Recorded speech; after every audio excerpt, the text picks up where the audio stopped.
Welcome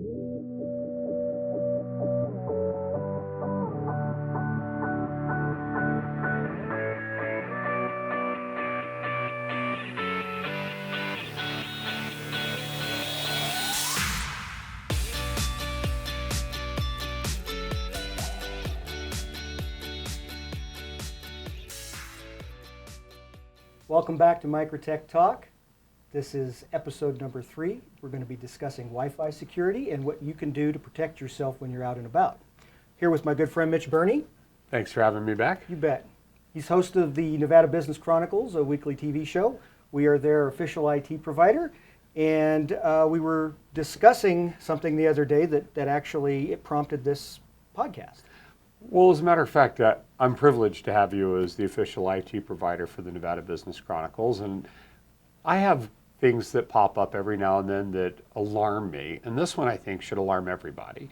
Recently saw a news report on a national television show where they were driving by a coffee shop and literally were able to go into people's personal information while they were on the internet, and then walked in candidly on like candid camera and said, "Is this your information?"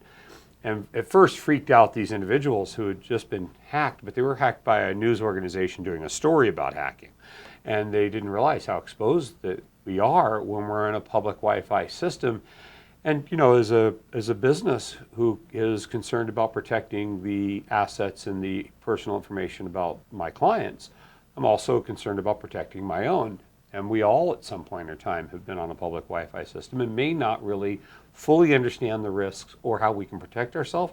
So I asked you to take that one on. Sure, and I'm happy to do it. So public Wi-Fi is inherently risky.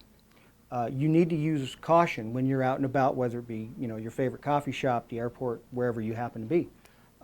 You don't have the same protection that you would have in a secured network, whether it be at home or at work, where passwords are in place, firewall is active. So you need to be really careful when you're using a public hotspot.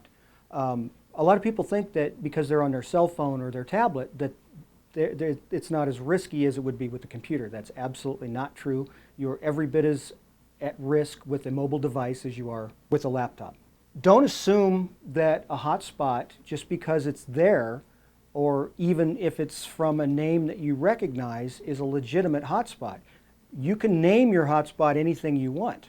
So just because it says something that you would equate to being secure and safe and above board, don't assume that. You need to take every precaution you can and make every attempt to validate the authenticity of the Wi-Fi access point that you're connecting to. If you do have to use a public hotspot, you can employ a VPN, which is a virtual private network, that can help you ensure your security when you're conducting your business or personal activity online. I highly suggest that if you are going to use a public hotspot that you do use a VPN. I would also suggest that you don't do any personal banking transactions, bill paying, anything that involves transmitting your personal private data, whether that be credit card information, personal information, what have you. Just don't do it. Wait till you're at home and then do your online banking. And also, if it's something that you can use your smartphone for, such as a lot of the newer smartphones actually can be used as a mobile hotspot. So you can enable your hotspot on your phone, and if you're doing business on your tablet, you can actually use your internet connection from your phone. That way you know it's secure, so that you don't have to rely on the public Wi-Fi. And the other thing is, a lot of people aren't aware of this when I mention this to them, but you should have antivirus software on your mobile devices, whether they be your phone, your tablet, whatever. All of the top brands, WebRoot, AVG, Norton, all of them have some sort of application that you can install on your mobile devices to keep you protected. You start to talk about a VPN, and that's a foreign language to many of our viewers. Elaborate on that, if you will, for me, please. But I feel relieved to know that because I have an unlimited data plan, I always do everything through my personal internet on my data and only manually turn on my internet when needed to maybe get a wider bandwidth for something that I need to be able to stream faster, like a video. Yeah, unfortunately, not all websites offer SSL or secure socket layer, which is when you look at the URL, it's HTTPS instead of HTTP. The S means you're secure. That means that it's okay to conduct these types of financial transactions, whatever, because you have that's actually a VPN. You've actually created a virtual private tunnel in between your device and wherever it is that you're connecting to, that encrypts and protects any data that is transmitted. I was going to ask if that covers encryption. And Absolutely. That's what the HTTPS does. The S is for what they call a secure socket layer. It's a web socket that it's a protocol that protects your data. Yes. Okay. So a virtual private network, people in business use VPNs all the time. When you remote into the business network, you have to log in to sign a timesheet or do a request or approve a PR, whatever it happens to be.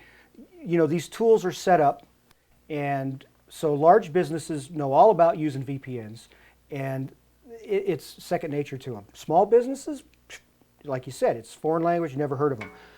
But you don't even have to be in business to use a VPN. Anybody can use a VPN. Does a firewall provide any level of protection in these public Wi-Fi networks? Absolutely. You should always enable your firewall if you're going to be out and about.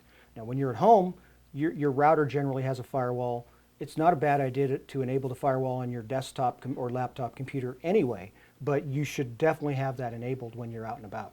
And it's an easy thing to do. You just go in and you enable it, and it protects you from a lot of stuff. I mean, it's not an end-all. It's not going to protect you from everything, but it's going to help. Fortunately for me, I have you. For those people that don't have you yet, how can they enable their own firewalls? Because you do that for us as our official IT service provider. Well, of course, Mitch, because we are your IT provider, we handle that for you.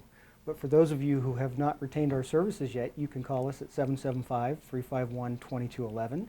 And for those of you who would just like to know how to go in and enable your firewall, we'll be posting links on our website at www.microtechreno.com so that you can do that for yourself.